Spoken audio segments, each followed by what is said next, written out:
जय हिंद साथियों, आप सभी का एक बार फिर से स्वागत है हमारे यूट्यूब चैनल पर। साथियों, आज के इस वीडियो में हम उत्तराखंड की नई भर्ती के बारे में बात करेंगे और ये भर्ती लगभग इसकी सूचना आप सभी को पता चल गई होगी। अगर आप ये वीडियो देखते हैं तो आपको इसके बारे में सरल तरीके से समझाया गया है, जिससे आप अगर खुद भी नहीं भर पाते हैं तो आप अपने गांव मोहल्ले या रिलेटिव्स या जो सगे संबंधियों का किसी का भी फॉर्म भर सकते हैं। तो आसान भाषा में समझिए कि कैसे आंगनबाड़ी में आपका चयन होगा, जिसमें कार्यकर्तियों, सहायिकाओं की बहुत सारी पदों पर यहाँ पर विज्ञप्ति जारी की गई है।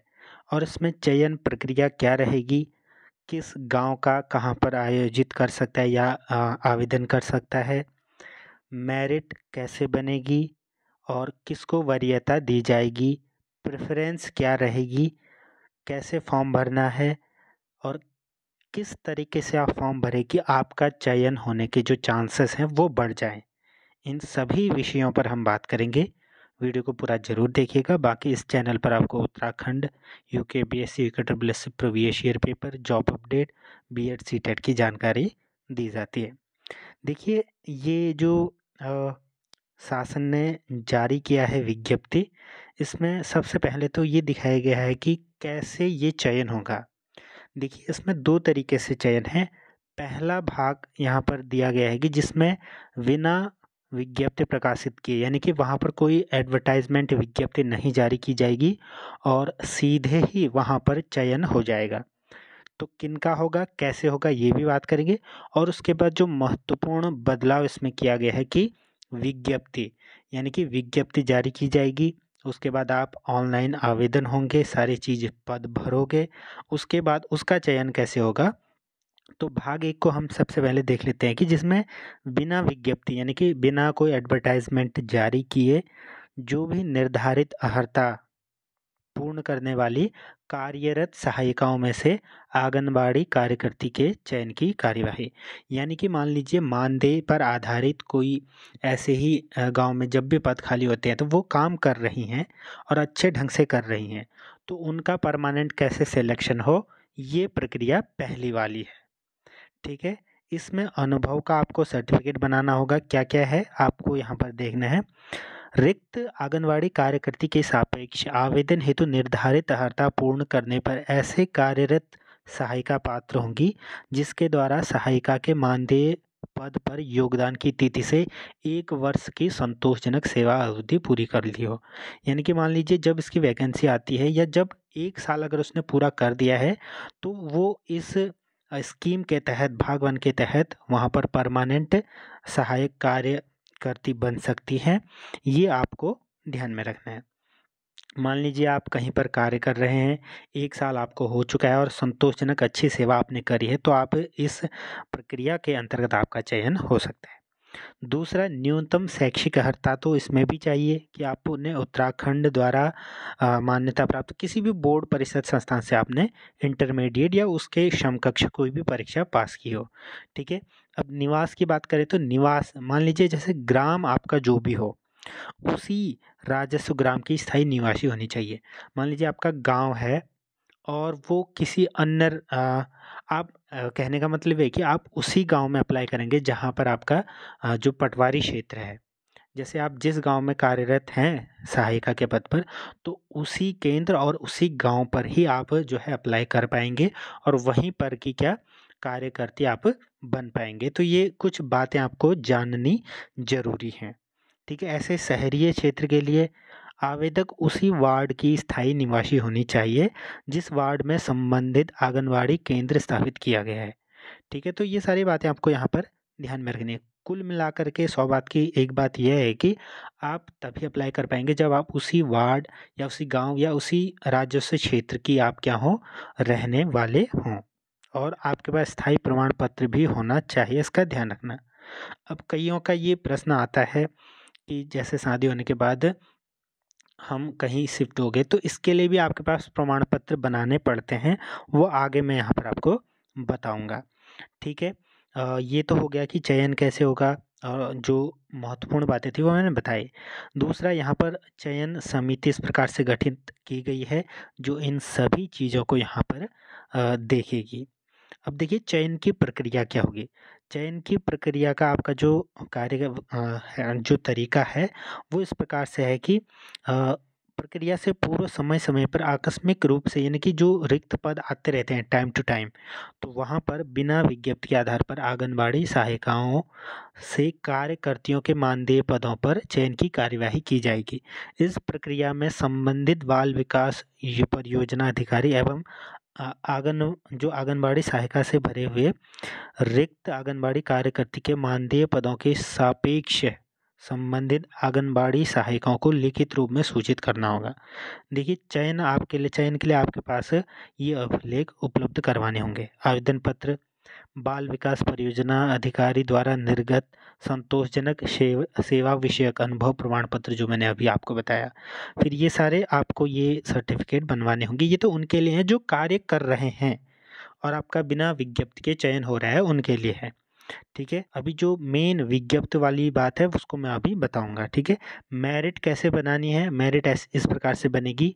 ये मेरिट मैं अगले वाले भाग में बताऊंगा जहाँ पर हम जो ऑनलाइन आवेदन करने के बाद हमारा सिलेक्शन होगा। ठीक है, ये भाग तो आगे है जहाँ पर क्या होगा कि विज्ञप्ति के आधार पर आवेदन पत्र आमंत्रित किए जाएंगे और फिर आपका आंगनवाड़ी कार्यकर्ती, आंगनवाड़ी सहायिका के चयन की कार्यवाही इसमें की जाएगी। अब देखिए इसमें शैक्षिक अर्हता क्या होगी।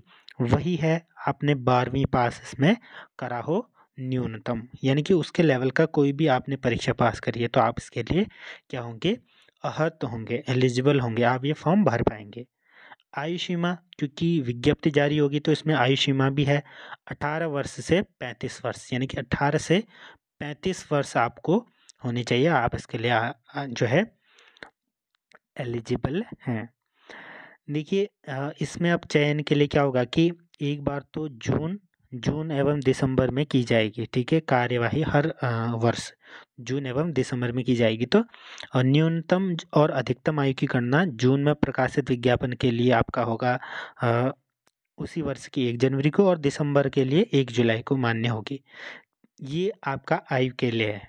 ठीक है, निवास जैसा कि मैंने बताया ग्रामीण क्षेत्र हेतु आवेदक उसी राजस्व गांव की निवासी होनी चाहिए जिस राजस्व गांव के नाम से आंगनवाड़ी केंद्र स्थापित किया गया है। ठीक है, इसका ध्यान रखना। दूसरा, उसके बाद शहरी क्षेत्र हो तो उसी वार्ड की निवासी होनी चाहिए। ये बात मैंने आपको ऊपर भी बताई। उसके बाद देखिए वरीयता। अब देखिए प्रेफरेंस किसको दी जाएगी। अब मान लीजिए ये सारी चीज़ें आप करते हैं, जो है एलिजिबिलिटी क्राइटेरिया सारी पार करते हैं, पास करते हैं, तब भी एक विशिष्ट श्रेणी को यहाँ पर ऊपर रखा जाएगा। पहली, कार्यरत सहायिका, जो वहाँ पर कार्यरत सहायिका है उसको क्या दी जाएगी, प्रेफरेंस दी जाएगी। उसके बाद पूर्व में अनुभवी किंतु वर्तमान में सेवारत न हो ऐसी आंगनवाड़ी कार्यकर्ती को वहाँ पर वरीयता दी जाएगी। उसके बाद पूर्व में अनुभवी किंतु वर्तमान में सेवारत न हो ऐसी आंगनवाड़ी सहायिका, फिर विधवा, फिर तलाकशुदा, फिर इस प्रकार से। ठीक है, तो इनको क्या दी जाएगी, वरीयता दी जाएगी। इसके बाद फिर नंबर आएगा जो भी 12वीं पास है और जिनने BA MA कर रखा है, जो भी आपका अंकों के आधार पर मेरिट होगी। अब देखिए मेरिट कैसे बनती है। मेरिट के लिए आपका है कि जो आपके इंटर में परसेंटेज है, मान लीजिए इंटर में आपके 45% है तो उसको 10 से भाग करने के बाद जो आएगा हमारा 4.5, तो ये अंक CGPA के आधार पर आपको ये पॉइंट मिलेंगे। मान लीजिए आपके 12th में 60% आए तो इसको 10 से भाग देंगे तो आपके 6 पॉइंट आ गए। फिर ऐसे ही हर साल के अनुभव के लिए 1 पॉइंट जो कार्य करती हैं। ऐसे फिर आपका जिसने BA MA कर रखा हो उसके लिए भी क्या होगा कि यहाँ पर अंक दिए जाएंगे। ठीक है, यहाँ पर सारी बातें लिखी गई हैं। देखिए स्नातक की परीक्षा उत्तीर्ण करने वाले को 2 अंक मिलेंगे, ऐसे ही फिर स्नातकोत्तर 3 अंक मिलेंगे।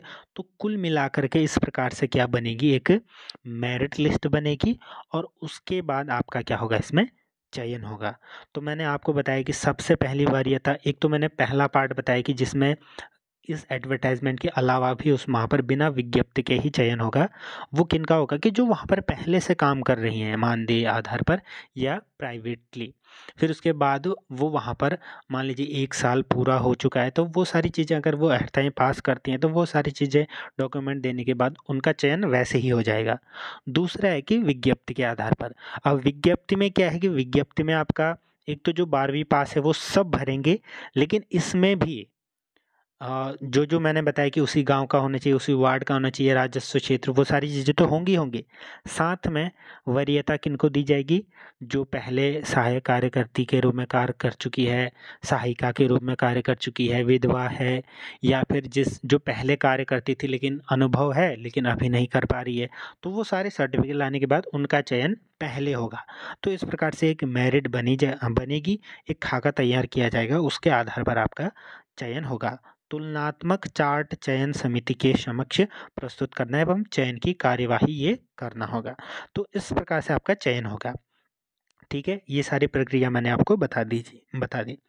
अब मान लीजिए ये चयन हो गया, उसके बाद कोई ये कहे कि भाई इनकी ज़्यादा पहुँच थी, इन्होंने जो है जैसे तैसे करके अपना करवा लिया, या अपनी बीवी का या अपने सगे संबंधियों का जो है चयन करवा दिया। तो ऐसे मौके पर आपको क्या करना है, यहाँ पर जब ये रिज़ल्ट आ जाएगा तो आप इस पर आपत्ति भी जो है दर्ज कर सकते हैं। ठीक है, चयन समिति द्वारा हस्ताक्षरित चयन सूची विभागीय वेबसाइट पर अपलोड किए जाने के साथ साथ इसकी प्रतियां उप जिलाधिकारी इन सारे को दी जाएंगी। ठीक है, ऑनलाइन माध्यम से आपत्ति आमंत्रित करने हेतु चस्पा की जाएगी। ठीक है, तो आप क्या कर सकते हैं, आपत्ति भी यहाँ पर लगा सकते हैं। आपत्तियों को अपीलीय समिति को संदर्भित करना होगा, उसके बाद वहाँ पर जांच होगी। ठीक है, ये गठन, इस समिति का भी गठन यहाँ पर है। तो ये सारी प्रक्रिया रहने वाली है। ठीक है, ये सारी कार्यवाही होगी। तो ये चयन का एक ऊपर ऊपर का मैंने आपको बता दिया कि कैसे चयन होगा। अब फॉर्म कैसे भरेंगे इसका एक अलग से वीडियो मैं बनाऊंगा, जिसमें मैं बताऊंगा कि आप अपने मोबाइल फ़ोन से ही कैसे भी आवेदन कर सकते हैं। देखिए, चयन होना न होना अलग बात है, लेकिन फिर भी आप ऑनलाइन आवेदन कर सकते हैं। उसके जो जो सर्टिफिकेट है उनको बना सकते हैं। उसके आधार पर मान लीजिए आपका चयन हो गया तो वेल एंड गुड है, बाकी नहीं भी हुआ तो कोई दिक्कत नहीं है। ठीक है, आप अपील भी कर सकते हैं अगर आपको लगता है कि यहाँ पर जो है जो तय तरीका है उसके अकॉर्डिंग नहीं हुआ है, या मेरिट नहीं बनी है, या मान लीजिए किसी का चयन ऐसे ही हो गया है भले उसके पास सर्टिफिकेट नहीं था, तो इस प्रकार से आप अपील भी दर्ज करा सकते हैं। फिर उसके बाद जो सेक्शन है भाग 3, इसमें कार्य एवं उत्तरदायित्व लिखे गए हैं कि जो हमारी कार्यकर्ती और सहायिका है इनके क्या क्या काम होते हैं, वो सारी चीज़ें। ठीक है, वो आप पढ़ भी सकते हैं इच्छुक हैं तो, नहीं तो इनको स्किप कर सकते हैं। ठीक है, तो इस तरीके से आपका क्या होगा, इसमें चयन होगा। तो ये जानकारी थोड़ा मोटा-मोटा मैंने बताने की कोशिश की है। हालाँकि डिटेल में अगर बताएँ तो 1 घंटा लगेगा कम से कम, इसमें सारे पॉइंट अगर मैं पढ़ूँ तो।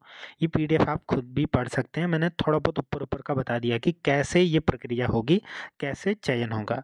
बाकी फॉर्म कैसे भरना है उसकी वीडियो अलग से आएगी। जुड़े रहें, धन्यवाद।